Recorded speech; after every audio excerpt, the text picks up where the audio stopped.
Welcome back mga ka-adventure. Another day, another adventure. Samahan nyo kami sa panibagong adventure na ating ginawa mula gabi hanggang umaga. Tara, samahan nyo pa kami. Let's go! Kaya na? Kaya na yapon?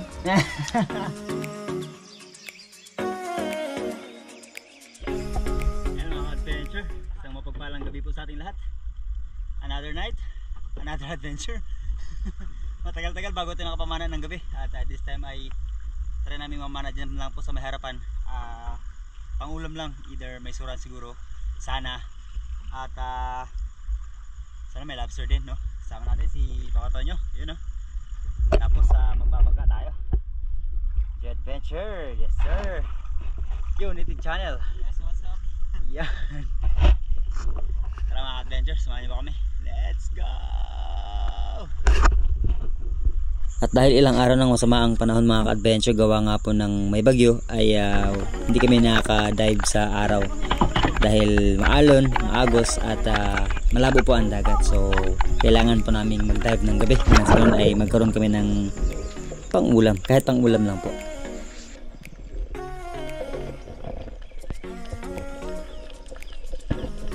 Ito ang ating naging unang isda mga ka-adventure sa gabing ito, even though na nakawala nung pag-una kong pagtira dito, pero nahanap pa naman natin siya. At ang ulpot na ito or ang lapu-lapo, ang tawag namin dito ay tangka-tangka.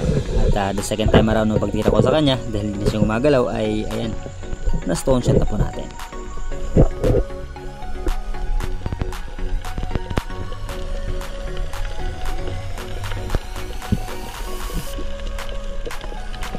Kami lang po muna dalawa ni Native Channel ang nag-dive sa gabi mga ka-adventure, gawa nga po ng wala pang pana na panggabi si Kuya. At naghiram lang si Native Channel kay Tangay Kulot ng pana, kaya meron po siyang nagagamit. Pero atin naman po silang na-order na ng pana mula sa Samasab kay Master Didop Dudip, gawa po ng meron pong nagkaloob sa kanila si Idol or si Bayramin Farinas na nagbahagi ng kanya pong blessing para nang sa ganun ay magkaroon tayo ng 5 lucky winners para magkaroon ng night spare dyan. At another dive, at ito lobster naman po ang ating naging pangatlong isda. At pang-apat ang danggit or tagbago kung tawagin sa amin mga ka-adventure.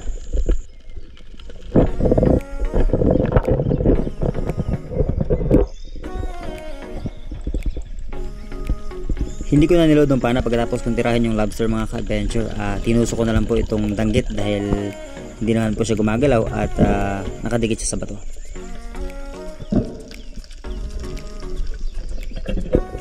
At ang naging ating sumunod na isda ay ilak.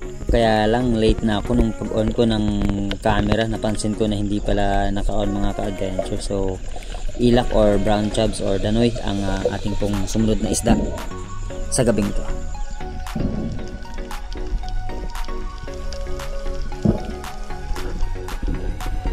Marami ding classifications ng mga fusilier or mga dalagang bukid mga ka-adventure, pero ang isa sa pinaka-common talagang dalagang bukid na kilala natin ay itong malapad na dalagang bukid na dilaw ang buntot.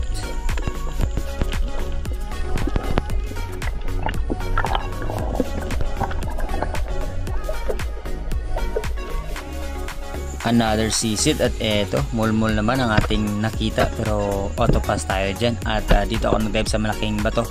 At pagsilip ko dito sa may loob na bahagi ay ayan, nakatambay lang itong Titan triggerfish, pero hindi ako tumitira niyan kaya tinawag ko na lang sa Native Channel. Pagkaraan ng ilang oras na pagsisisid ay eto, nakita ko ng isang unicorn mga ka-adventure or suran. Ngunit yung pagtira ko ay hindi tumalab yung aking pong shaft, gawa nga po ng humigit yung tali dahil po nakatusok lang sa or nakatuhog lang sa monoline yung aking pong mga huli, kaya hindi ko nakuha. At after ko mahuli itong pusit ay tumigil na rin po kami at nag-decide na umuwi na dahil po lumalakas na ang ulan at lumalalim na rin po ang gabi.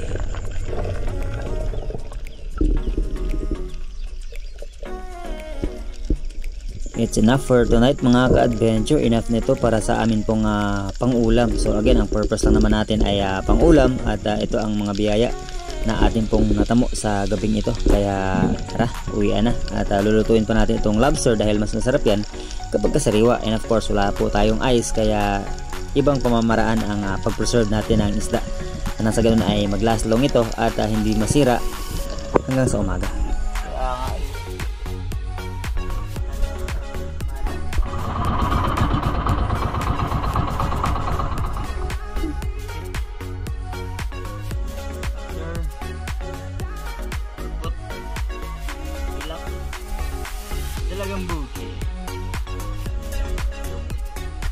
Ayan mga ka-adventure, uwi na si Native Channel. At bigyan niya raw muna yung pola-pola. Wow! Pola-pola. Tapos itong pusit tsaka banagan, tutripin natin yan. Tapos ito, kinakaliskisan ko po para lagyan ng asin para hindi siya masira kasi wala tayong ice. Sige Native Channel, palagay dito Native Channel. Yes sir. Dito Native Channel. At yan mga ka-adventure, yung paano natin ay kulot.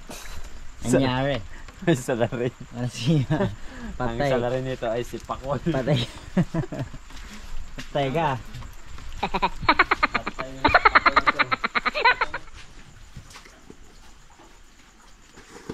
Ito yung way ng pag-preserve natin ng isda mga ka-adventure. Gawa nga po nang wala tayong ice. At after ko pong lagyan ng asin ay nagluto naman tayo ng pusit at lobster.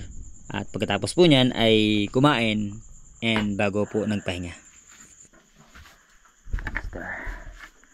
Lobster.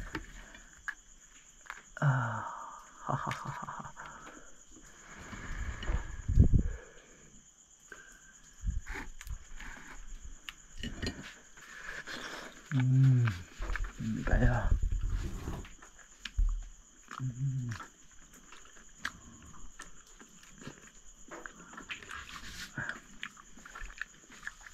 Okay.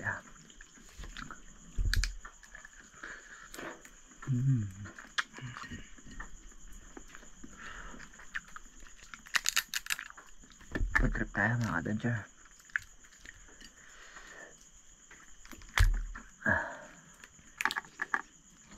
Native Channel nilamig na kaya umuwi na. Ang kasama ko po nagka-food trip ay yung pinsan ko,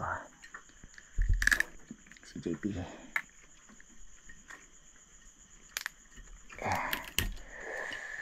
Yan ang lakan naman.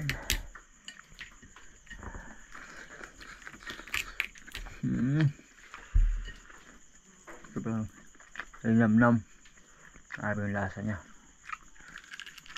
Nunjuk ke glembek kayo.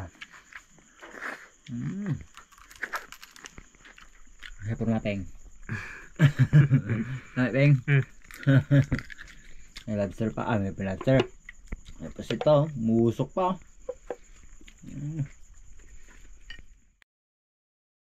Ayun mga adventure, another day, another adventure. Another labas ni mama. Laba kahit maulan. Chairman, maaga nagluto oh. Huh? Yung huli natin kagabi mga adventure na inasin natin, siyang nagluto. At anong gagawin mo ngayon? Trabaho ka? Wala. May kuwan pa, magprito pa. Sa sitio walang gawain? Wala. Mayroon. May bisita mo darating. May bisita sila darating. Kaya dito muna siya mga adventure. Ito, niluto ni Chairman. Uy, pusit. Tara, so tara mga adventure, samahan niyo po kami. At again, maraming salamat po sa lahat ng patuloy na sumusuporta, tumatangkilik at sumasama sa ating pong mga adventure na ginagawa. At hindi ko man po kayo mapasalamatan lahat, pero kami po ay labis na nagpapasalamat kami nila Chairman, nila Mama, aking pong pamilya. At to God be the glory sa lahat po ng mga nangyayari. At let's do more adventure po. Let's go! Patunyo kasama na natin mga ka-TV. So bababa na tayo. Huwag kalimutang uminom ng maraming tubig mga ka-adventure bago sumisid. At another adventure naman ang ating ginawa sa araw na ito. At late na kami ng konti nag-start gawa po ng napagod tayo kagabi during pamamana at nandito kami sa area kung saan nakapana tayo ng King Mac na kasama ang lurop na nakawala yung malaking mamsa na napana ni Rev at dive check muna tayo. Syempre kailangan natin gawin yan, gawa nga po ng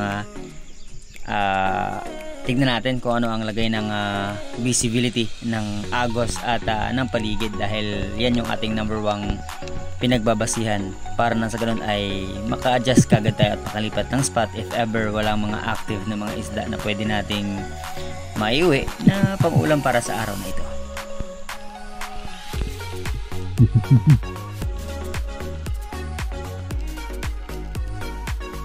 Ito noon ko sa kaliwang bahagi ang aking pana mga ka-adventure, dahil may naninig akong talakitok, ngunit hindi pa pala ganun kasapat ang laki nito, kaya hindi ko na lang po tinira, even though nitry ko sana itong tirahin, pero naisip ko na hindi pa pala talaga enough yung size niya, kaya umahon tayo at nagpahinga at bago nagsagawa ng panibago na naman pong pagsisid hanggang sa may natanaw tayong isang harlequin sweet lips or lifting kulay itim. At ito ang ating pong naging unang isda para sa araw na ito.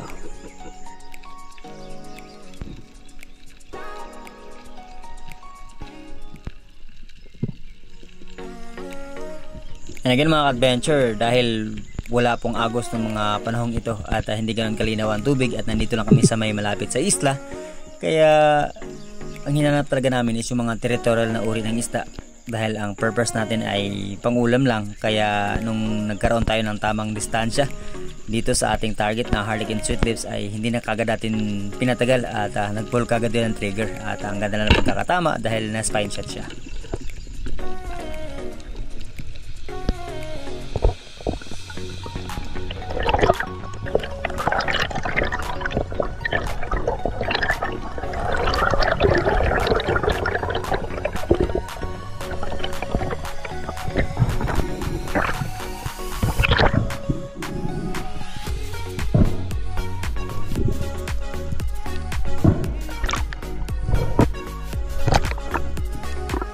Itong mga sweet lips or lipte ang isa sa mga pinakamadali at common na mahuli sa mga bahura mga ka-adventure.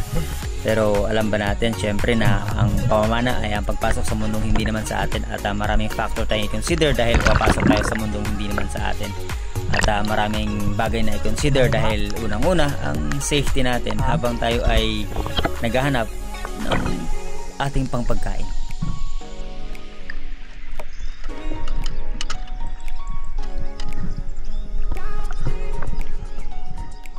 Lumipat kami ng spot mga ka-adventure at lumapit kami ng konti sa isla. Doon kami pumunta sa area kung saan nakahuli si kuya ng mamsa nung kasama niya si Native Channel nung dalawa sila namana.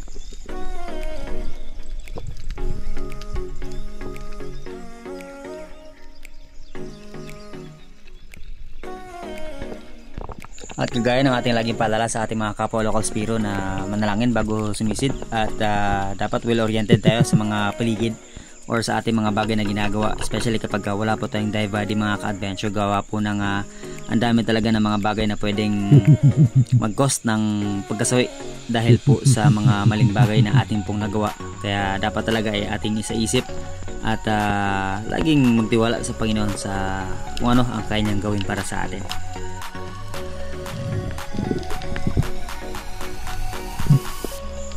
Panibagong pagsisid mga ka-adventure at this time ay talagang focus tayo sa mga reef fish at may lapo-lapo sana tayo nakita dito, kaya lang nag-focus ako dito sa mas masarap ihawin na orange spine unicorn or singsingan, itingan or lipstickan kung tawagin sa iba.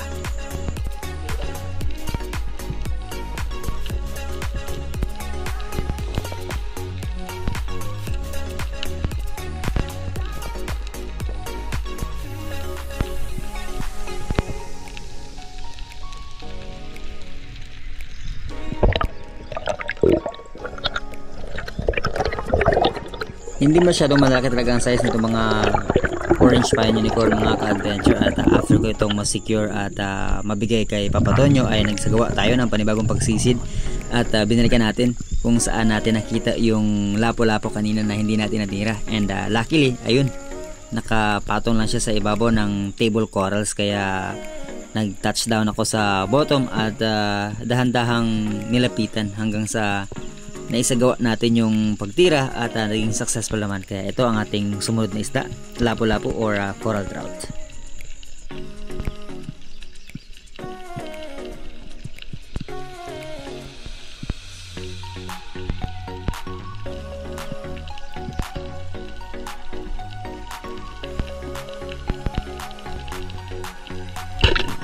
Sa mga naka-breakaway system, dapat pagkatira po natin ay kailangan nating higpitin kagad ang ating mga lubid, na sa ganun ay maiwasan natin yung pag-intanggal or pagpasok or pagpulupot ng tali natin sa coral reef, dahil again, ang pagtira ay madali pero ang pag-recover ay panibagong story na naman natin. So ito ang isa sa mga dahilan ng maraming buhay ng masawi, gawa nga po ng pinipilit yung mga bagay na kailangan sana nating isa-isip bago natin gawin ulit.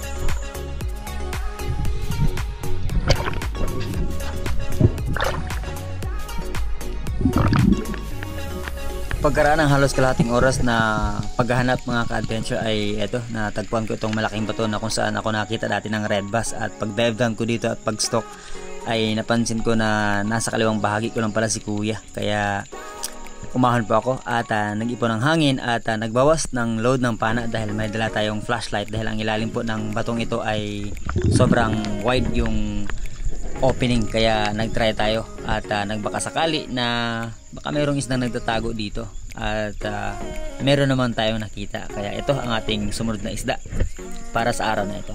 Lipty ulit, at ito ang so far pinakamalaking lipty or Harlequin sweet lips na nahuli natin.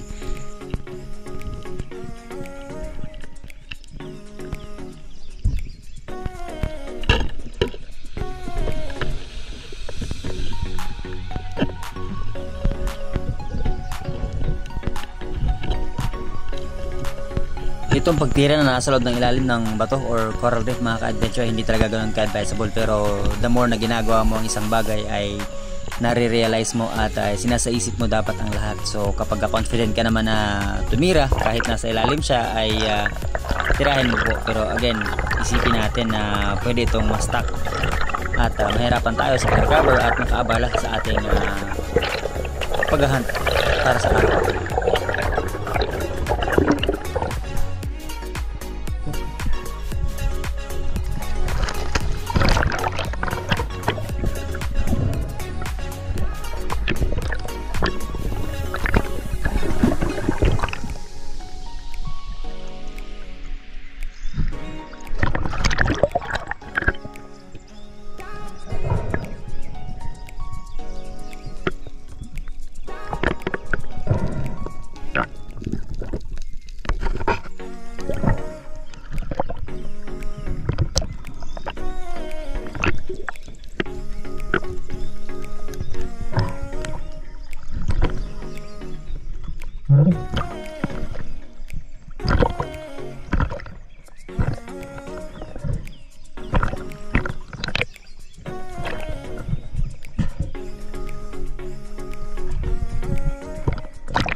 Sa mga marami nating mga taga-subaybay na nagtatanong po kung paano po tayo nakakapagpigil ng matagal ng hangin habang sumisisid, ay consistent or araw-araw po nagpagsisid ang isa sa mga susi. At syempre manood po tayo ng mga iba't ibang tutorials, mga video kung paano i-enhance yung ating pong mga baga na nasa ganoon ay makapag-preserve tayo ng mas maraming oxygen habang gumagalaw, na nasa ganoon ay makastay tayo ng matagal sa ilalim.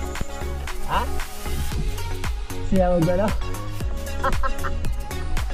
Sinusundo na nila ako mga ka-adventure dahil tanghali na rin daw, kaya sabi ko ay i-release ko lang po itong pana, kaya nagsagawa tayo ng panibago na naman pagsisid. At buti na lang ay may nakita po tayong target, another Harlequin sweet lips ang ating po nakita, at naisagawa natin yung pagtira.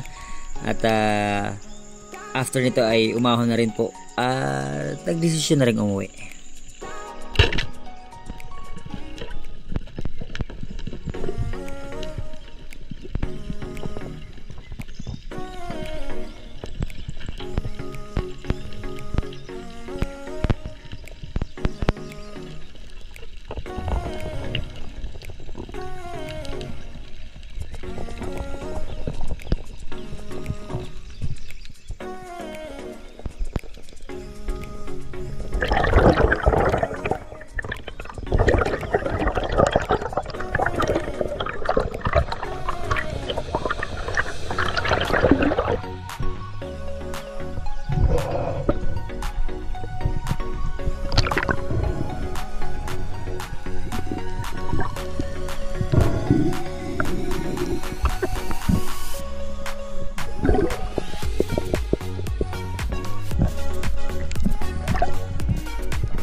Hunting for today mga ka-adventure. Uwi na.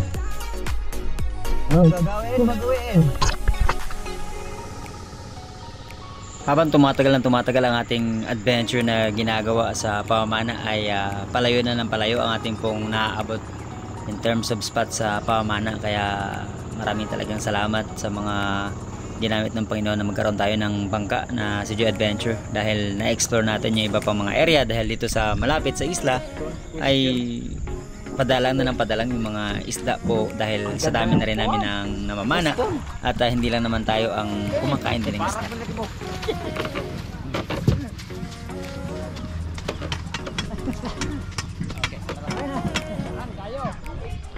Ayan, si Chairman ay nag-aantay sa atin habang binabantayan yung pinapagawang project. Di Colores.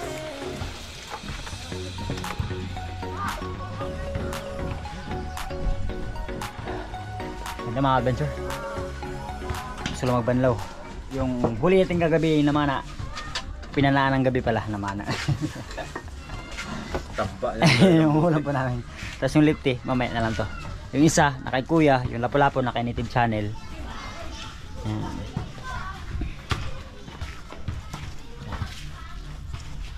Ayan, tambok ka. Kaon tayo. Kaya na? Gana gyapon. Para magluya man.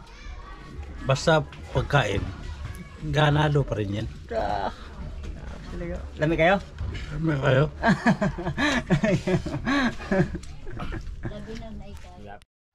Yung mga adventure, so bago tayo magtapos ay dumako po muna tayo sa ating pong shoutout sa pinakauna nating nag-comment, si EDR TV. Sa ating top 5, si Landoy, Christian Nabora, Joko Abiano, Ramsey Bahuyo ng Cagayan de Oro City, Rene Cabel. Ayan. Shoutout din natin sa ating bagong taga-subaybay, si Boyet Pizarro ng Cavite. And happy birthday kay Kia Ann Bautista ngayong araw na ito, October 14. And happy birthday din kay Arlone Pagal. Ayan. Shoutout din natin sila Ryan Akotayan, William Otrera, Joe Brian Tuginyo ng Caloocan and Elite Prime Construction, Jonathan Hanabal ng Batangas, Nero Bianco, MMC, Raydan Bear Dida, Hato Hamilon, Rods Bantulyo ng Bulacan, John Mark Raot, Akihiro, Ryan Tizon, and Arian Grace, Arnel Miparanum ng Laguna, Evelyn Agravante, Miko Ganar, Basti Colette, Dave Fernandez, Roger Hermosa, Charwin Sabangan, JV Estrada ng Cagayan de Oro City, Ryan Gamalo, Oliver Balyao, Nick Piren ng Ubay Bohol, Dondon Ortiz ng Laguna, Jess Zapanta ng Cebu, Zoliano family ng Narciso Quezon, Michael Urong, John Paul Musa, Pape Basibas, Jose Daddy, ang Cool Vlog ng Eastern Samar, Maris Corix Channel, Jess and John Ken Valdez and Cargo House, especially sa kanyang anak, shoutout kay Chelsea Elise, Mr. Salonga ng Pampanga, Chami Magayon ng Cubao, Quezon City, Miss Josephine Bailon, Idol Terso Manolot Laurio and Team Noranda ng Canada, Larry Santi, Miss Anonymous, Miss May Stakio ng Harabas Hong Kong Chapter, Miss Christine ng Doha, Qatar, Miss Glenda Banstrow ng Perth, Australia, Miss Venus and Jewel Burilla ng Oceanside, California, Miss Munit Paras, Miss Mimi Manaloto, Miss Oliva Mendoza, Miss Maita Purino ng UAE, Doc Stephanie Perer, Miss Teresa Luigan, Miss Elisa Gomez, Miss Jean Amor, Jules Madrid, by Ramin Farinas and Farinas family, Master Ray Dubibar, Master Rich, by Alvic DC28, and California friends, Roel Balabo, Boyet Oberes ng Japan, Herbert Bilyasa, Julius Oriola, Ariel Ducos ng Samar, Eloy Kevin ng Iloyans Brotherhood, Richie Bislig ng Southern Leyte, Brian Bersaba ng Mananahi Boys of Cainta Rizal. Ayan. Tolentino family ng Cainta, Disanusis family ng Caloy Antique, Bailosis family ng Mandaragat, Puerto Princesa City, Impang family ng Davao, BNTV and Ogat family ng Butuan, Tito Jerlan ng La Union Spiro, Cheerleader 07 Miss ng San Manuel, Puerto Princesa City, Sian Johan Bilolo, Real Bungo, Mr. Update, Rambo Gala, Remski Spear Fishing ng Calatrava Negros. Yan, shoutout master. Thirdy Regala ng Pulo Pandan, Gilbert and Vergara family ng Batangas, Gineboy Valencia ng Bais Negros, Jane Sab ng Bohol Spiro, Lisa Afabol ng Virginia, USA, RRR TV ng Japan, Edmar Paguyonan ng Masbate, Jeremy Arong, The Stick Ones Per Fishing, and shout out Waki Makadat ng Masbate, Mendez and the Luberio family, Marlon Mendez, Jember Rapada ng Dumaguete City, Berhel Mangabas, Elms Tagabe, Judy Driver TV, Alvin Rio Florido ng Marinduque, Steven Minyakap ng Angeles City, Gapan family, Berhel Santos, Pastor Richard Tio ng Southern Leyte, Richard Fabiliar, Ernesto Siarot ng Digos, Rixie Hermo, Raymond Malbas, Bulldog ng Talisay, Malyari family ng Batangas, Frank Boy Official TV, Ineo family ng Infanta Quezon, Jacob Dewetes ng Cagayan de Oro City, Yani Pasinabo ng Dumaguete, Vic Lizon Mijares, Edgar Ilagan, Chad Summers ng Panglao Bohol, Von Marino, Ronald Mendoza ng Kuwait, shout out kay Isay from Daddy Atan, yan. Chad's Per Fishing ng Oroqueta, Pilayo Gelato ng Boracay, Aref and Shahana ng Cotabato, Oliver Ravilo ng Tandag City, Carlo Cuizon, Manalo Jason, and Jesus Gonong ng Bulacan. At sa mga hindi ko natin shoutout, I will see you in the next adventure po.